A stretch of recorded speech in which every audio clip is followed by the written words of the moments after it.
This week, all contests about kingpins have been suspended because the king himself is in town.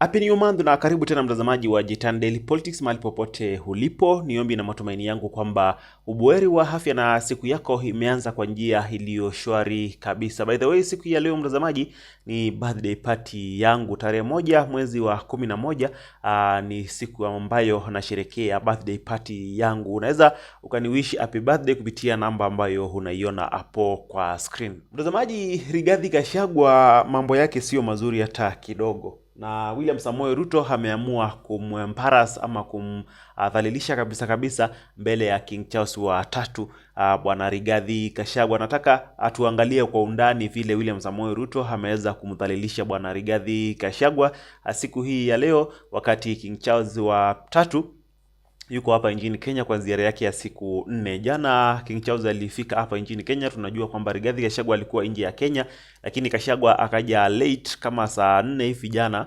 na kufika basi kila kitu kilikuwa kimeendelea. Raila Odinga alikuwa State House akiwa pamoja na William Samoei Ruto, na mambo yalikuwa yanaendelea kama kawaida bila Rigathi Gachagua. Nataka nikuoneshe vile Rigathi Gachagua ama William Samoei Ruto ameamua kumdhalilisha Rigathi Gachagua, lakini kabla hatujaendelea na kuomba mtazamaji uchukue sekondi yako 1 ama 2 hujiunga na familia ya Jitan Daily Politics kwa kuweza kusubscribe, kutana na notification na kuweza kutuachia maoni yako hapo chini katika sehemu ya comment section. Ukituachia maoni yako unaweza kutuambia unatutazama kutoka wapi.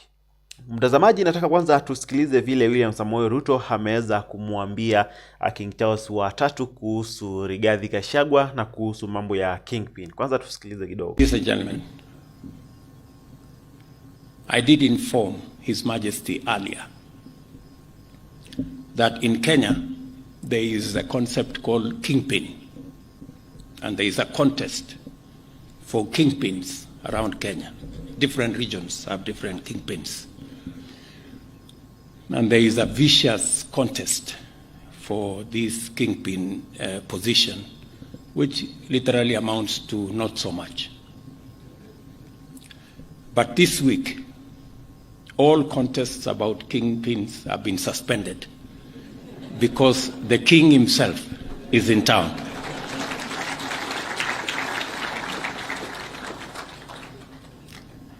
Let us drink to the long life and good health of His Majesty King Charles III and Her Majesty Queen Camilla, and to the enduring bonds of friendship and partnership for the shared prosperity of the people of our two great nations. Thank you. God bless you. God bless Kenya. God bless the United Kingdom. Asanteni sana.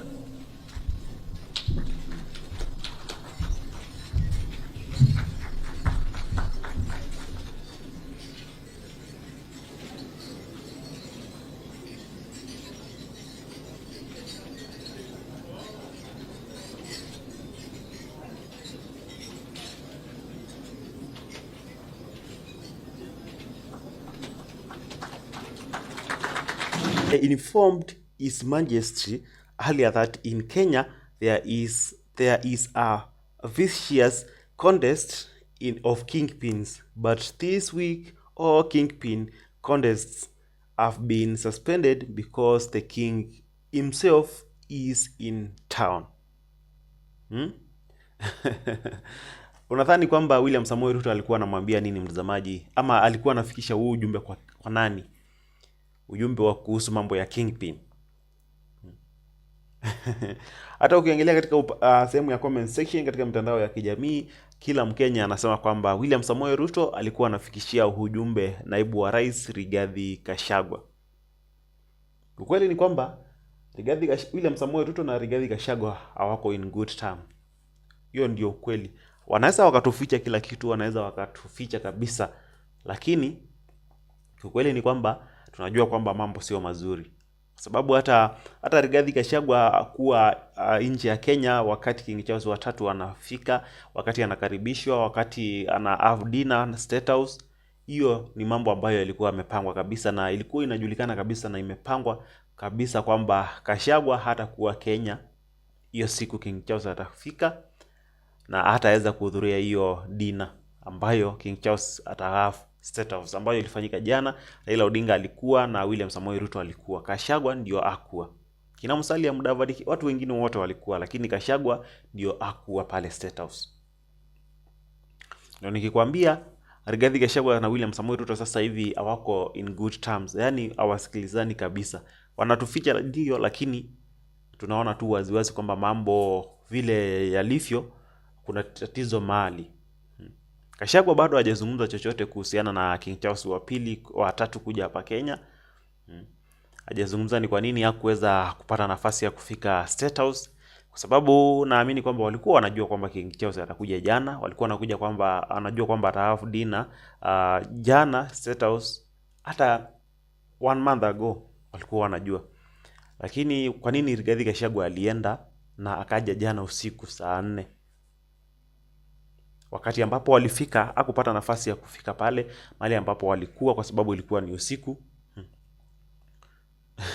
Kwa hivyo ni jambo ambalo lilikuwa limepangwa vizuri, na ndio maana unasikia William Ruto anaguzia tu, ni kama tu madharau tu kuguzia mambo ya kuhusu Kingpin, kwa sababu Gachagua ndio kumekuwa na vita huko Mlima Kenya kuhusu nani ambaye atakuwa Kingpin wa Mlima Kenya kati ya Rigathi Gachagua na viongozi wengine kutoka Mlima Kenya. Nadhani hiyo tu ndio William Ruto alikuwa anafikisha kwa Rigathi Gachagua.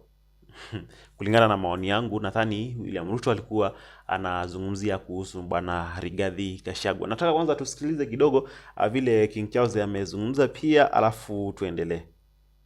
Mabibi na mabwana,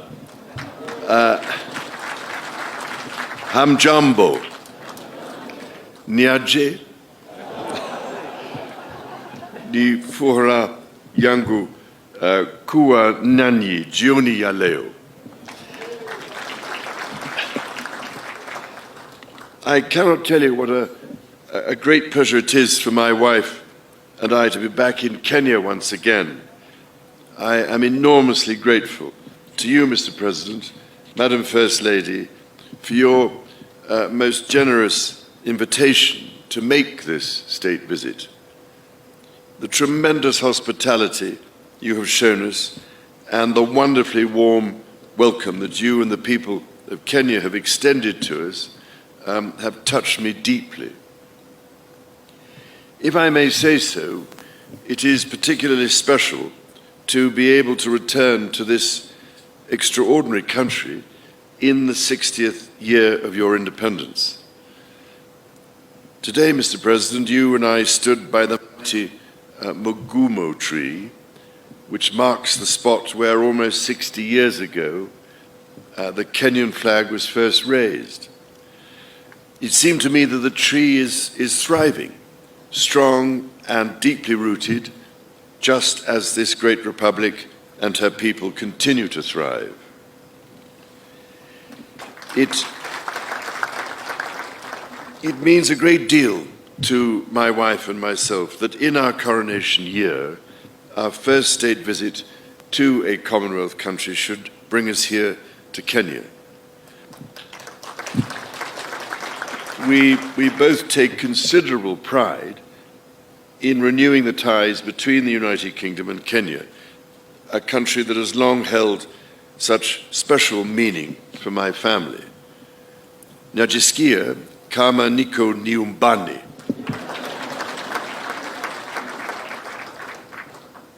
Now, it is well known, I think, that my dear mother, the late Queen, had a particular affection for Kenya and the Kenyan people.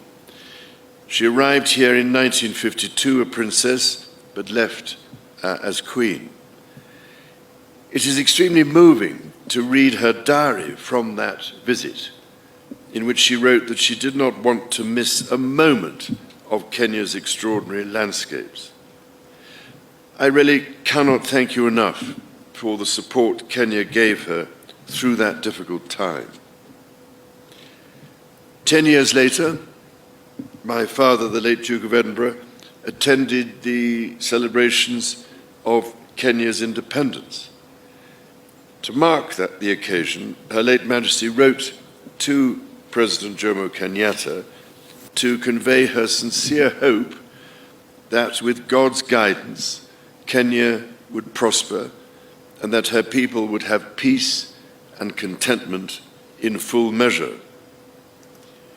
Nearly 50 years later, it was here, in sight of Mount Kenya, that my son, the Prince of Wales, proposed to his wife, now my beloved daughter-in-law.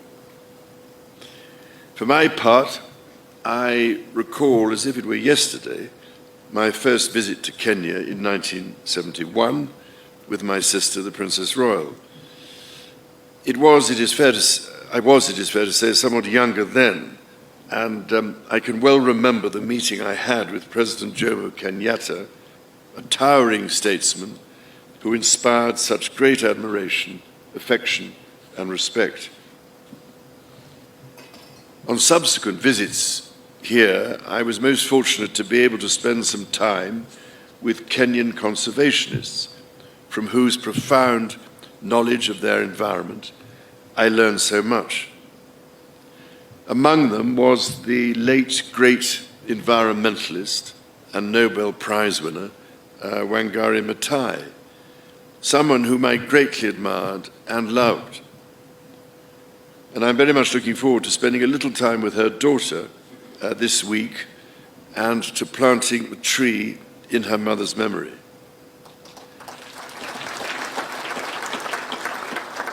As Wangari Maathai said, when we plant trees, we plant the seeds of peace and seeds of hope. We also secure the future for our children. This is a sentiment that, as avid dendrophiles, lovers of trees, I know, Mr. President, that you and I share. Indeed, having been planting trees for most of my life, I thought I was doing rather well. But your ambition to plant 15 billion trees makes me look rather more critically at my own efforts.